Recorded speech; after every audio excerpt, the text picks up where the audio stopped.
কোটি টাকার গাড়ি উপহার, পরিমণিকে ঘিরে তুমুল আলোচনা, আর সেই ঘটনায় বছরের পর বছর ভুল ব্যক্তির নাম প্রচার। এবার সামনে এসেছে চাঞ্চল্যকর নতুন তথ্য।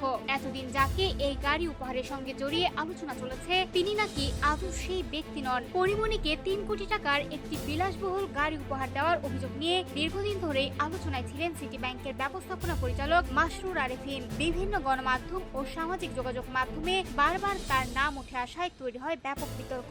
তবে সাম্প্রতিক প্রতিবেদন ও গোয়েন্দা সূত্রের বরাতে দাবি করা হচ্ছে, প্রকৃতপক্ষে এই ঘটনায় জড়িত ব্যক্তি ছিলেন খন্দকার মাসরুর হোসাইন মিতু। তিনি সাবেক প্রধানমন্ত্রী শেখ হাসিনার কন্যা সাইমা ওয়াজেদ পুতুলের সাবেক স্বামী। আরো চাঞ্চল্যকর দাবি উঠেছে, বনানী বোট ক্লাব কেন্দ্রিক ঘটনার সময় তৎকালীন ডিবি কর্মকর্তা হারুনার রশিদ ইচ্ছাকৃতভাবে আলোচনার গতিপথ ভিন্ন দিকে ঘুরিয়ে দিয়েছিলেন। অভিযোগ অনুযায়ী ক্ষমতাধর পরিবারের সঙ্গে সংশ্লিষ্ট প্রকৃত ব্যক্তির পরিচয় আড়াল করতেই সিটি ব্যাংকের এমডি মাসরুর আরেফিনের নাম সামনে চলে আসে। যদিও এই অভিযোগের স্বাধীন ও চূড়ান্ত সত্যতা যাচাইয়ের বিষয়টি গুরুত্বপূর্ণ।